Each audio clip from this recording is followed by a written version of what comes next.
Greetings, citizens of the world. This is a message to Vladimir Putin, from Anonymous. Mr. Putin, the ongoing invasion of Ukraine has shown that your regime has no respect for human rights, or the self-determination of your neighbors. In the past several days, a full-scale invasion has commenced, civilian neighborhoods have been bombed, and innocent people have been killed. Refugees are fleeing the violence and the population is being forced into conscription by Ukrainian officials. This is an ugly situation all around, but you are the instigator. You have criticized the US military and NATO for their occupation and bombardment of the Middle East, which is certainly a fair criticism, but you have shown that you are no better than the imperialist governments that you criticize, and the whole world can see through your propaganda.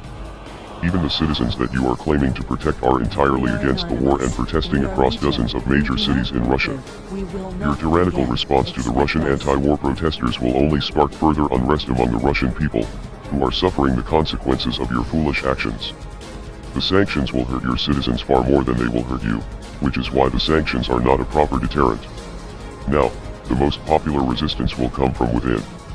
The police brutality seen in the streets during these demonstrations will only provoke further protests and destroy your credibility even more.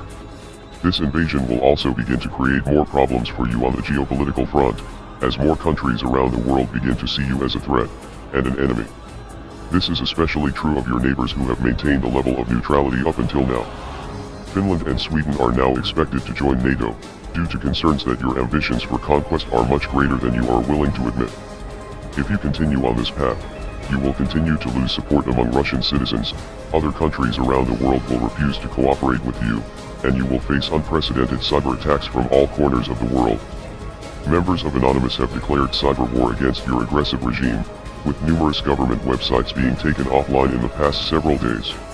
A few downed websites is only the beginning though, soon you will feel the full wrath of the world's hackers, many of whom will likely reside from your home country. Your secrets may no longer be safe, and there is a chance that key components of your government's infrastructure could be hijacked. Now with the invasion of Ukraine, the previous invasions of Georgia and Crimea are starting to come into focus and show a clear strategy for Russia to recapture key areas that were once held by the Soviet Union. The Soviet Union failed many years ago and the world has not forgotten the brutality of that regime. The people of the world will resist you every step of the way. This is not a war that you can win regardless of how powerful you think you are. We are Anonymous. We are Legion. Expect us.